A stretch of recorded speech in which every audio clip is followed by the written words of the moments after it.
Muy buenas noches, mi nombre es el licenciado José Eduardo Biancha Espinosa, soy docente del área de Ciencias Sociales del municipio de Girón, Santander.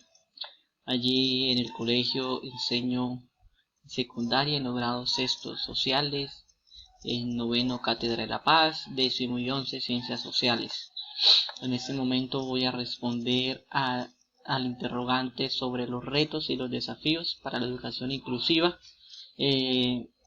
Pues de acuerdo a las lecturas que se nos fueron planteadas en esta unidad, he elaborado unas diapositivas que les voy a presentar en este momento sobre los retos y los desafíos de la educación inclusiva como tal. Entonces expondré en breve en qué consiste esos retos y esos desafíos. Bueno, ¿por qué educar? ¿Por qué la necesidad de educar? Parto de la frase que encontré en uno de los textos donde dice que existe pues un gran número de problemas de derechos humanos que es imposible resolver a menos que se considere que el derecho a la educación es la llave que abre paso a otros derechos humanos.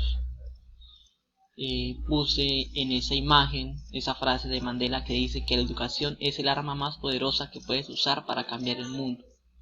Cuando nosotros hablamos de derechos humanos y conocemos los contextos en que surgieron los derechos humanos, pues le quise dar importancia a esa frase porque se necesita la de la educación para que los otros derechos humanos como el derecho a la salud, como el derecho a la vida, como el derecho a una nacionalidad, como el derecho a la igualdad, el derecho a la libertad de expresión, el derecho a la paz, etcétera, etcétera, pues necesitan de la educación como el motor principal para que primero no sean vulnerados y segundo se lleguen a desarrollar en todas las sociedades o en todos los países.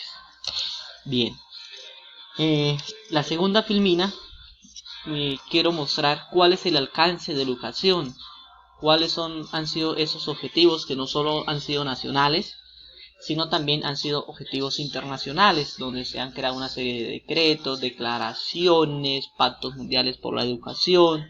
Es más, en estos días, por parte de la Iglesia Católica y una petición del Papa Francisco, todos los países, las conferencias episcopales, están elaborando un documento con expertos, con docentes, etcétera, etcétera, sobre el Pacto Global por la Educación.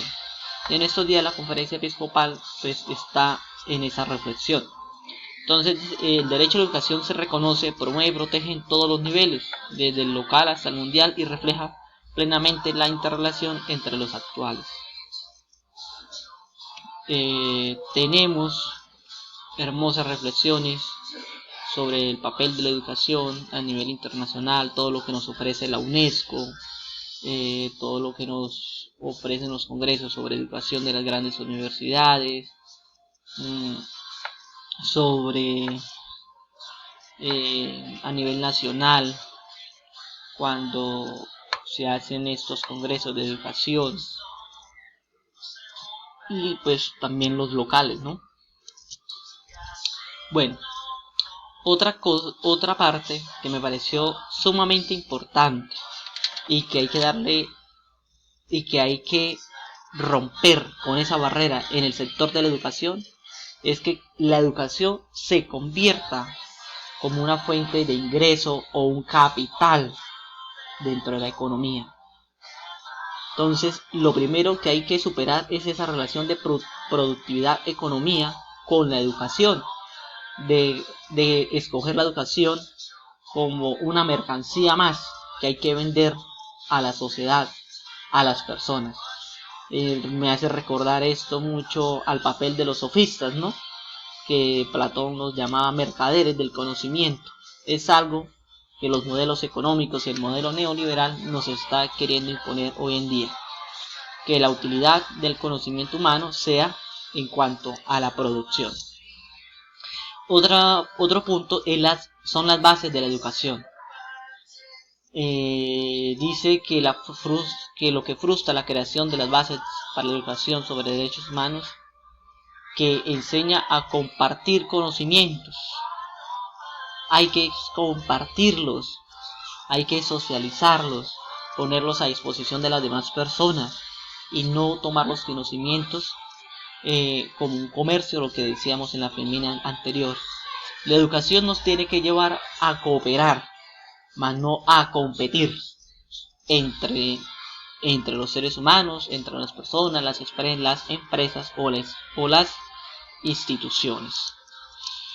He mencionado 3 pilares fundamentales para la educación inclusiva, ¿sí? ¿Cuáles son esos 3 pilares? Equidad, diversidad y participación. Pues la equidad es desarrollar políticas públicas por la calidad, la promoción y la cobertura de la educación para todos, sin distinción de raza, de sexo, de discapacidades, estas sean físicas, sean cognitivas, etcétera, etcétera. La diversidad, pues mirar que las culturas, entre más diversas sean, más grande es su riqueza, y no mirarlo como un obstáculo, sino como una oportunidad para la enseñanza, para el aprendizaje. Y la participación, es decir, todos, absolutamente todos los seres humanos, sin ninguna distinción, deben que recibir educación y crear políticas flexibles para dar esa oportunidad de la educación. Y por último, el rol del docente educativo. Debe que tener 2 cosas, conocimiento y actitudes. Conocimiento, pues crear estrategias de enseñanza, conocimientos lingüísticos y culturales del alumno, organizar el aula y saber evaluar el aprendizaje.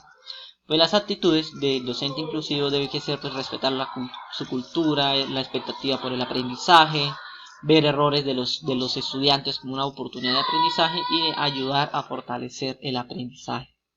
Esto yo creo y considero que son los retos y los desafíos para la educación inclusiva.